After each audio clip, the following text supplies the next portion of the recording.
E aí fica a sociedade onde você é muito taxado no consumo. Para você ter construído um patrimônio, para uma família ter construído um patrimônio, ela tem que trabalhar a vida toda para construir um patrimônio, e quando constrói esse patrimônio, pretende deixar para o herdeiro dele, vem o Estado novamente e fala, olha, peraí, você tem uma regra a seguir aqui. Primeira coisa, o seu prazo é muito curto. O prazo são 60 dias. Então, para começar, doutor, sabe? Para começar, olha, você tem 60 dias num momento de dor. Exatamente. Você acabou de perder um pai ou uma mãe ali, né? E tem que lidar com toda essa burocracia na família. Eu estive em Volta Redonda ontem, conversamos, eu estava em Volta Redonda, acabei almoçando com um colega lá, e ele me falou, e ele é advogado, e ele me falou o que aconteceu com a família dele. O pai dele morreu, assim, de repente, claro, e foi dar uma carona para um colega, e sofreu um acidente e morreu. Esse meu amigo tinha 3 anos de idade na época. Isso foi em 87.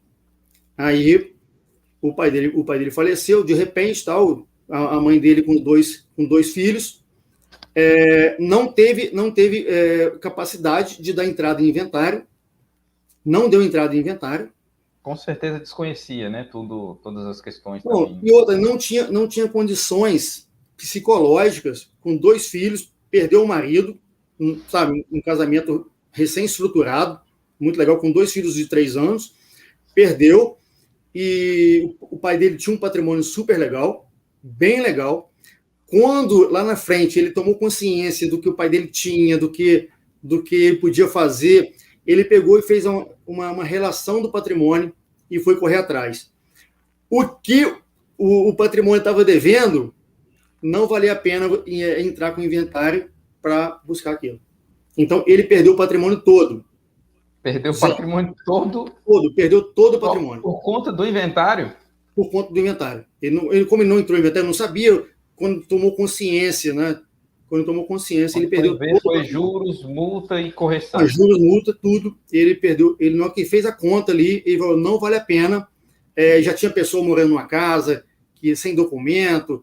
E outra, ele perderia o imóvel numa ação de uso capião.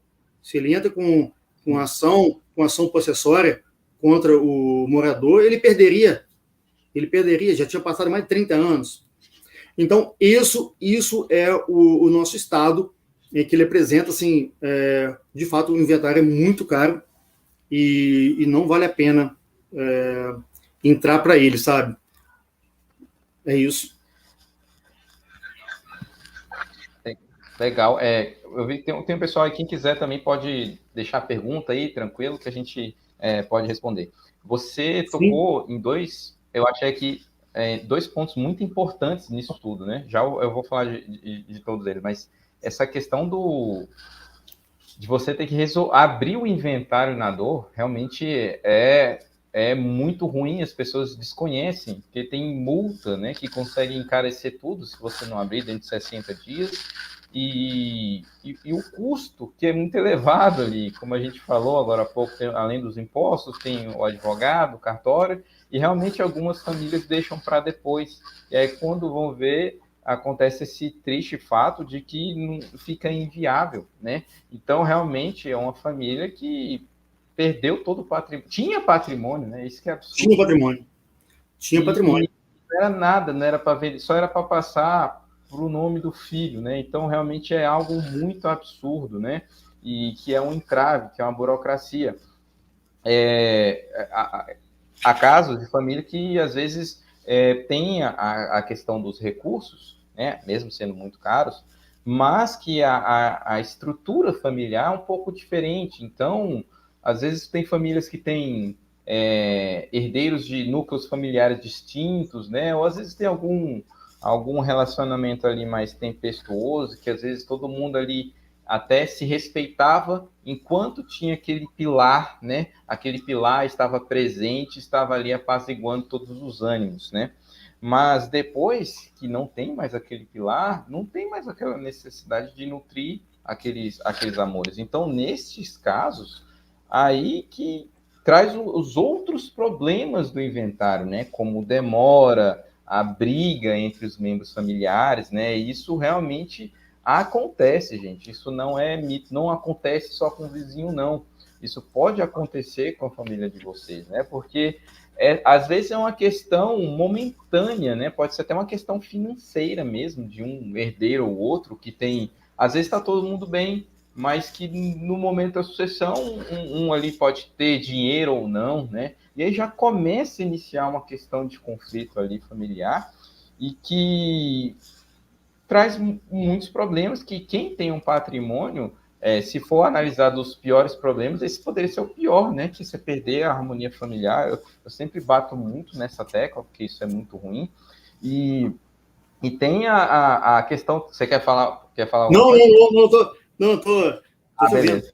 Então, essa é uma questão muito, muito ruim e que eu conheço alguns casos de inventário que estão em disputa há mais de 35 anos. Então, e disputa, e não é aquele que não iniciou, não. Eles estão brigando pela herança, né?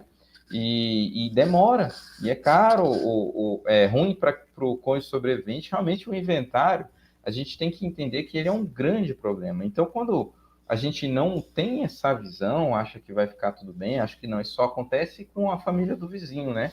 Mas não é verdade, gente. E às vezes toda a família ali, os irmãos, né, os herdeiros lidam bem e tudo mais, mas às vezes tem outras pessoas que também são influentes na questão do inventário, você deve saber muito bem, e que ali podem influenciar nesse inventário, né? Que são pessoas que ali não estão nem em defesa própria, né? Estão em defesa da sua prole. No caso, estou falando dos genros e das noras, né? Não, você vai brigar sim com seu irmão, porque isso não é seu, não. Isso é do nosso filho. Então, é muito desnecessário essa questão de deixar esse grande problema, essa bomba relógio, eu chamo que é uma bomba relógio o inventário, que a gente deixa para os herdeiros. Se quiser complementar alguma coisa aí, doutor Ricardo. Não, sim, olha só, é interessante, um colega falou... Pergunta, daqui a pouco você pode olhar aí no Instagram também. Ok, olha só, o que eu acho, dentro desse ponto de vista, quanto que o inventário custa caro, um colega pegou e falou outro dia que o inventário vai além do inventário. Eu achei muito legal isso, sabe? O inventário vai além do inventário. Porque quando você vai custear o inventário. Eu não estou nem falando em parte de conflito, não, que isso acontece muito, tá? Mas não vou nem falar, eu estou falando assim, aquela parte normal do inventário. Se a família não tem esse dinheiro, ou, por exemplo, tem um patrimônio que vale, vamos colocar, 200 mil e outro que vale 1 milhão. Aquele patrimônio que vale 1 milhão, olha, todos os herdeiros, eles vão estar em comunhão ali, universal com aquele patrimônio ali, ó. Então, ninguém é dono de nada, ninguém é dono de nada ainda. Na verdade, enquanto não houver a partilha, ninguém é dono de nada ainda, sabe? Tem uma expectativa de ser dono. Até virar ser dono, são outros 500. Aí, você pensando, se a família, o que acontece muitas vezes, fazendo uma linha no seu pensamento aí, se a família não tem esse dinheiro, ela vai ter que buscar fora. Pedir uma autorização de venda, um alvará judicial, que vai ser pago. Ele vai pagar por esse alvará. Aí vai pagar, então, já outra despesa. Vai pagar para poder vender. Como ele não vai conseguir vender um patrimônio de R$1 milhão hoje, da noite para o dia. Não vai conseguir vender. Ele vai pegar esse patrimônio, vai colocar numa imobiliária, chamar uns corretores e vai pagar corretagem. Ainda mais um patrimônio que está em processo de inventário, né, doutor? Um patrimônio que está em processo de inventário.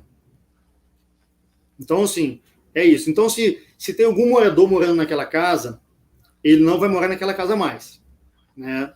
E já vai vender aquele patrimônio. Aí tem que ver também a outra questão de quanto que o patrimônio foi adquirido, quanto está na declaração de imposto de renda e por quanto que vai ser a venda. Então, nessa escala do que foi do que ele comprou, do que está na declaração de imposto de renda, do que ele vai vender. Então, tudo isso é decotado. E logo depois, no final, você tem ainda vai pagar imposto de renda. Ainda tem a renda adquirida dessa diferença. Então, o que vai sobrar para essa família? Então, quando você pensa em inventário, as despesas de inventário vai muito além do inventário. Eu vejo dessa forma, sabe? Questão que você falou do inventário e além de fato é real, né? Porque o custo do inventário, né? Respondendo aqui a Gabriela Cunha Ribeiro, né? Ela perguntou quanto em média custa o inventário. A gente falou que aqui ele tem o inventário, tem o imposto, tem o custo os honorários advocatícios, tem os custos cartorários, mas ele facilmente ali, ele chega nos seus 20%, 15% do patrimônio. E aí é o início, né? Ele é o custo inicial e ele chega facilmente ali, se a família não tiver esses recursos, né? Se tiver que vender alguma coisa, aí ele vai ter uma perda maior, que pode chegar ali facilmente com os tributos no ganho de capital, as outras questões, ele pode chegar ali facilmente a 40%. E isso, como o doutor pontuou bem, sem nenhuma disputa entre a família, porque você tem vários custos ali.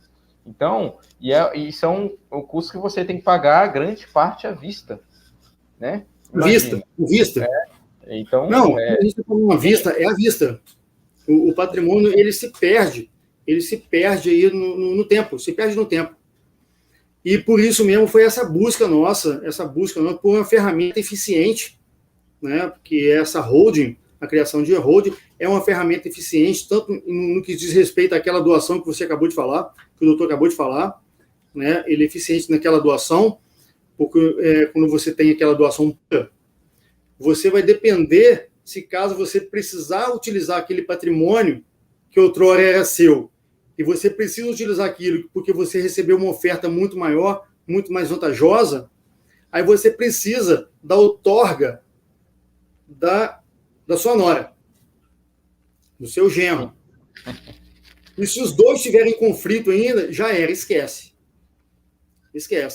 Então, eu acho que essa é um dos grandes problemas que o inventário tem também, sabe? O inventário, a outra questão também que a doação tem também, são essas formas de planejamento antigo, né? Doação, testamento, ou deixar ir para inventário, para ver que bicho vai dar, que vai dar tudo certo. Mas não dá. Gabriela, se tiver respondido, você pergunta aí, quiser fazer outra pergunta. Você falou num ponto, 2 pontos muito importantes que eu acho que vale da gente mencionar mais. A questão que a gente também recebe essa pergunta com frequência a gente tem que elucidar as famílias, a questão do testamento, né, e doação de bens. O testamento, pessoal, eles chamam que é uma manifestação de última vontade, né? Então, a pessoa pode escrever um testamento e ele vai definir ali como vai ser a distribuição dos seus bens após seu falecimento. E o que a gente precisa entender é que o testamento, na verdade, a gente está falando dos problemas do inventário, né? O testamento, ele não evita o inventário. Não sei se vocês sabiam disso, mas o testamento, na verdade, ele pode fazer um inventário que ele seja mais dificultoso, mais trabalhoso, que ele tem que iniciar ali, pelo menos judicialmente. Então, E que se vocês forem dar uma pesquisada no Google aí, não precisa, eu tenho certeza que vocês sabem, né? Se vê os problemas, principalmente por conta dos famosos que utilizaram um testamento, que foram, inclusive, mal assessorados nessa questão, né?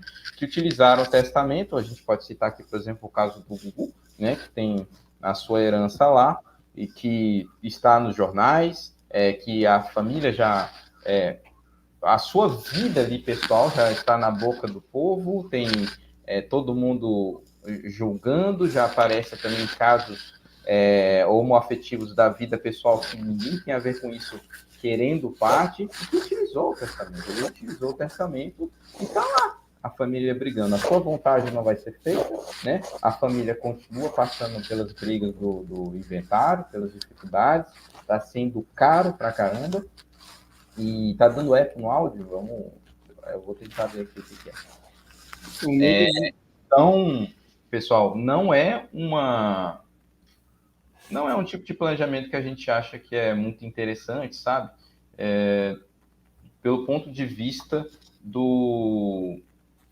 de planejamento mesmo. Tem outros instrumentos que eles são mais interessantes e que isso é importante a gente mencionar. E a questão da doação também, que o doutor Ricardo falou muito bem, é que a doação, em tese, ela vai evitar o inventário daquele patrimônio que você doa, mas ele mencionou muito bem, a gente entende também que quando você faz a doação de um bem, você não tem direito de arrependimento. Já começa por esse grande problema, né? Uma vez doado, não tem como voltar. Então, eu tenho que ver essa questão do áudio está ruim, eu vou tentar ver aqui, tá bom, pessoal? Então, depois disso, você tem ainda a questão de depender dos seus filhos naquilo que você quer fazer. Então, isso é um grande problema. Quando você pensa em fazer um planejamento, a gente pensa em dar total autonomia para aqueles que têm o interesse em fazer o planejamento. Então, é bem isso. Se quiser falar aí, pode... eu vou tentar arrumar o... E complementa essa parte da doação, né? Como foi doado 50%, falta mais 50%. E esse 50% vai para o inventário. Então, ele já pagou o imposto aqui atrás, tá? Ele já pagou o imposto aqui atrás para transmitir os 50%. Aí vai fazer toda essa transmissão, vai entrar para o inventário e lá dentro fazer uma nova... colacionar todos os bens ali do falecido e o que foi doado. Vai transmitir 50% daquele patrimônio que estava faltando. Mais imposto em cima daquilo, mais Estado em cima daquilo. Então, quanto mais Estado você puxar para cima da sua família, mais caro vai ficar a sua vida. Isso é um fato. Então, assim, quanto mais Estado tiver, mais caro mais impostos vamos pagar. Mais impostos, mais taxas, mais cartórios, mais tudo. Até você aprender a utilizar... Opa, pera lá. Tem essa forma aqui. Aí com muito estudo. Então, assim, viemos estudando muito como fazer essa... é um programa, na verdade, sabe? É apresentar mesmo para a família como que o patrimônio dele pode ser harmoniosamente transmitido para os filhos. Eu acho que o grupo... Sabe, eu acho que o grande interesse em constituir uma holding é essa parte de harmonia, como você mesmo disse anteriormente, que pode gerar conflito. Você pega um patrimônio que vai ser dividido para 2, 3 filhos e tem mais um aqui. E aquilo, a lei fala que tem que ser proporcional. E como é que você divide uma coisa? Um imóvel proporcional. Não é R$1 milhão que está lá no banco. Não é R$1 milhão que está no banco que você vai dividir. Vai pegar 333 mil 300 mil para cada um e pagar o resto em despesa. Não é isso. Então, na verdade, o que nós temos eles só vão ser donos a partir do momento que pagar todas as contas, pagar o Estado, pagar tudo, está tudo certinho, faz a partilha, então, faz o plano de partilha ali, né? Como é que vai ser partilhado aquilo. Se foi vendido, vai pagar o imposto de renda, vai pagar... Então, assim, tem muita... Então, assim, é o inventário além do inventário. Eu acho que fica dentro do inventário, quando a gente começa a estudar com propriedade, sabe, com profundidade, é que ele vai muito além, a despesa dele é muito além da dor, né? Além do problema de dor que tem que ser imediato, e não é toda a família que tem aquele dinheiro em mãos, igual você mesmo disse que trabalha com essa parte de planejamento, de seguro. Muitas famílias acham que a solução é, vou fazer um seguro, porque na hora que eu falecer, o meu filho vai pegar esse dinheiro e vai pagar o inventário. Opa, pera lá.